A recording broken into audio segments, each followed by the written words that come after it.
Can't sleep. Decided to blog. Have to get up in like 3 hours anyway. No point in even trying to sleep at this point. They made court really early in the morning for Gene, and I'm going with him.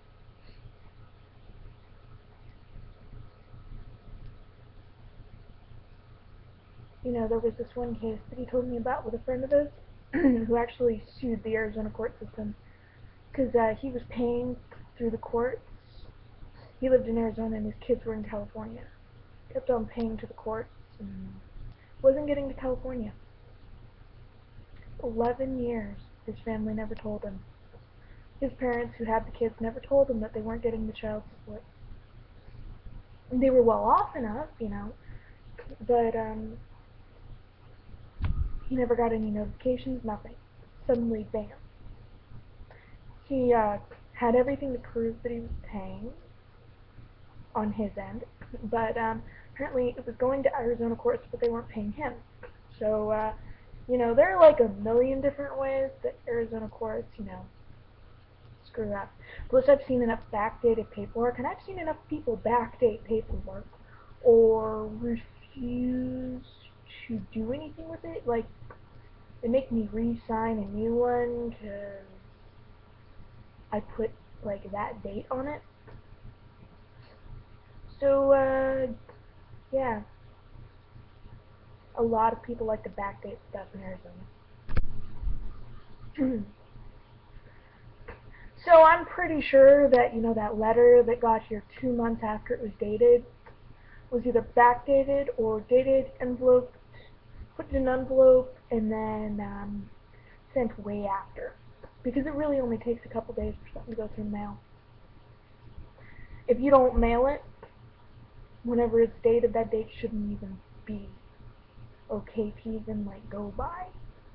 I've had shit that was dated, like, 2 months prior, only with DES and the court system. If it's a state agency, they'll backdate shit just so that they can try and trap you.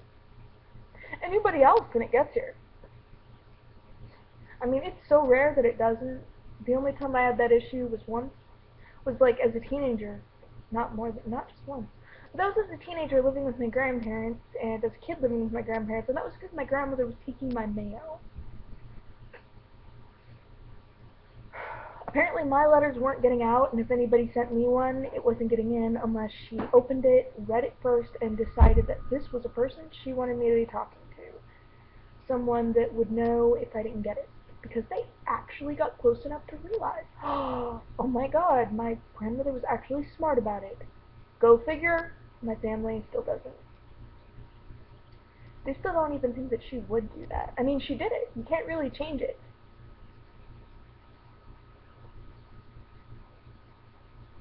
I wasn't getting my mail. Ooh, joy.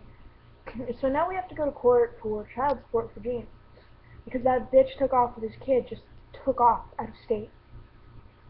Now, then we go into how they were actually both acting as parents to him.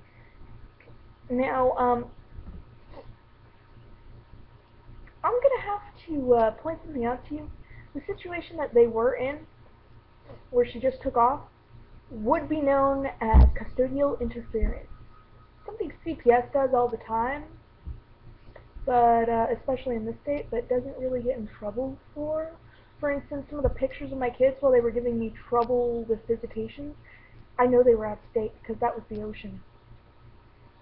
Managed to get some pictures, and they were out of state. That's why I wasn't able to see them. Whoever they gave them to at that point wasn't even in state. Which was ironic because they absolutely refused to send them to one of their godparents who was out of state.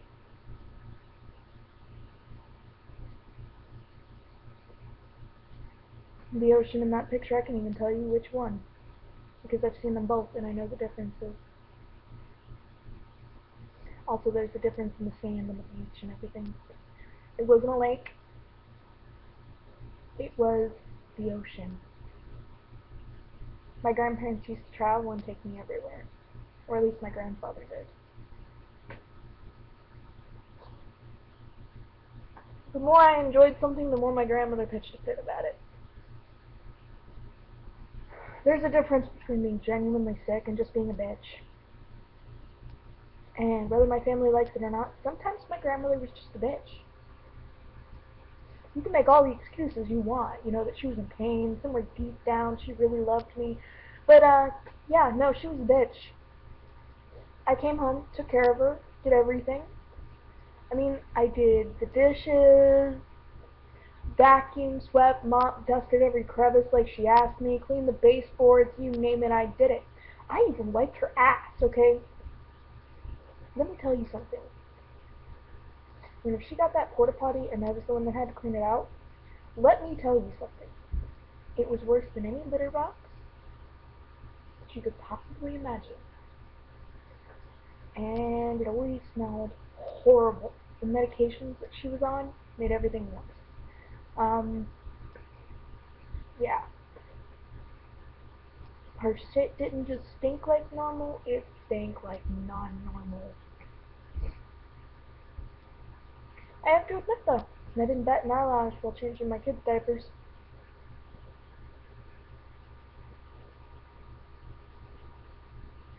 Didn't stink half as much. Even whenever they really started to smell rancid. Because at a certain age that happens.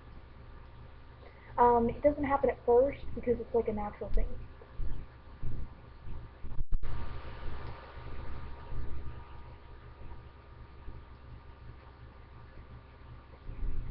Hey honey. Yes, sweetie. Love you. Love you. Are you coming downstairs? No, honey. Because I need to know ahead of time if you are. No. Okay. Yeah, good night. I know I can't sleep. Vlogging. Because I can't sleep. So I figure it's good practice to stay within the 15 minutes allotted. So right now I'm doing something under my name. Actual name. Ooh, scary. Which brings me to another subject. All the recent crap that has happened to me in the past few years aside, back in high school I really did pretend to be crazier than I was. And on the medication I had to go through some pretty fucked up crap.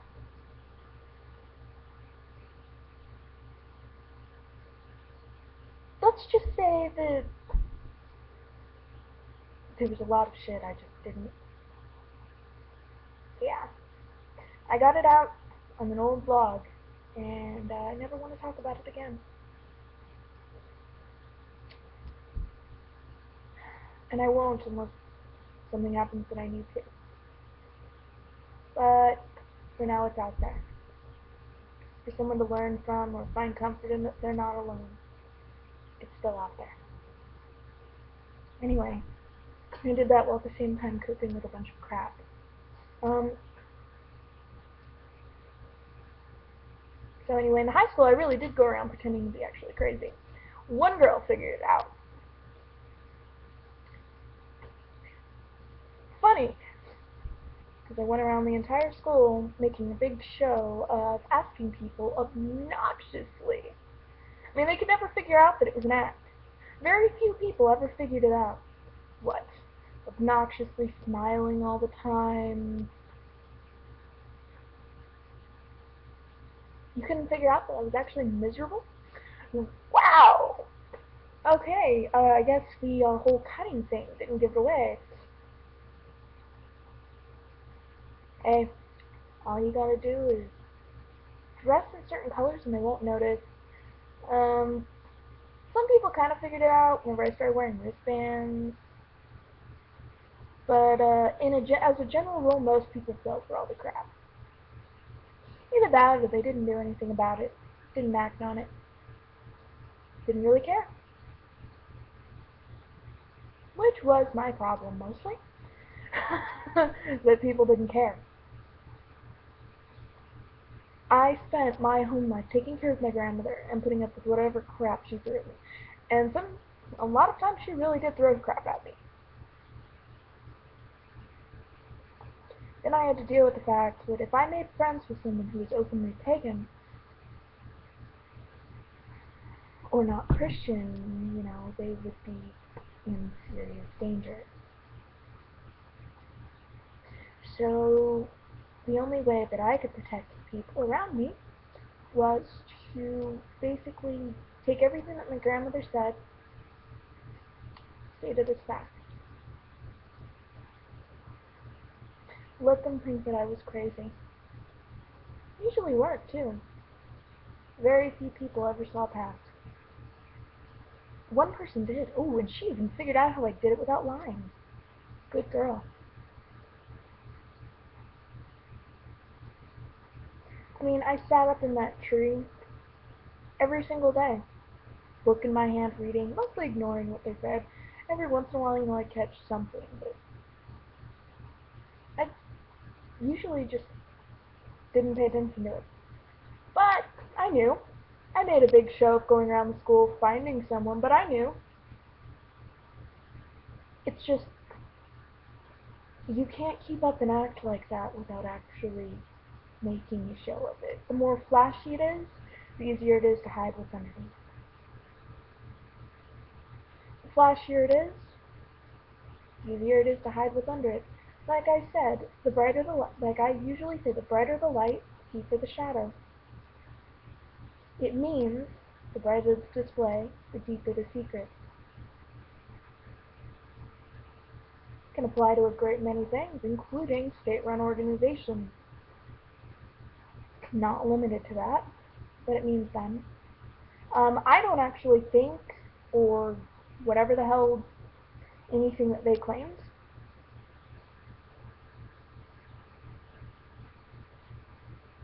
But I guess the truth never matters.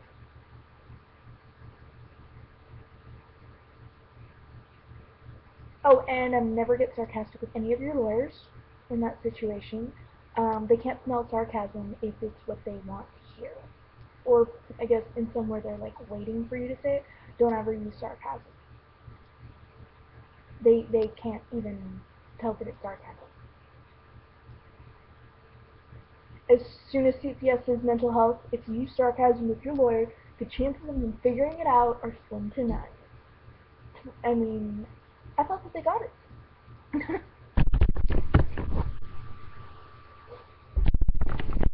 So anyway, oh yeah, I make jokes like that with a friend of mine all the time. She makes them right back. Every once in a while, though, she sounds so serious that I have to double check.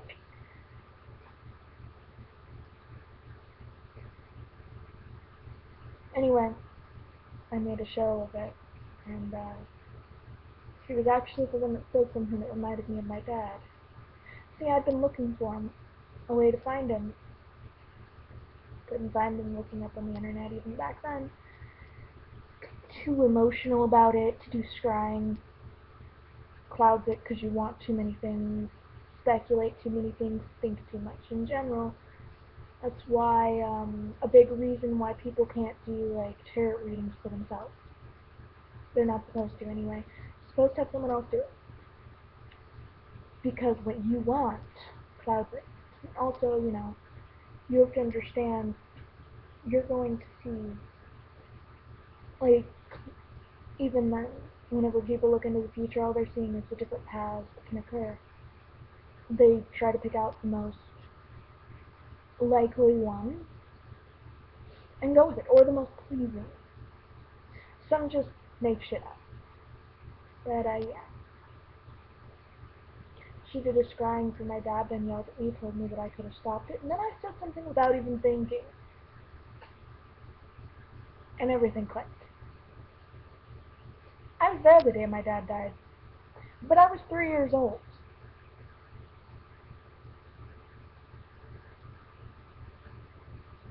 As much survivor's guilt as I've had over that, I was through.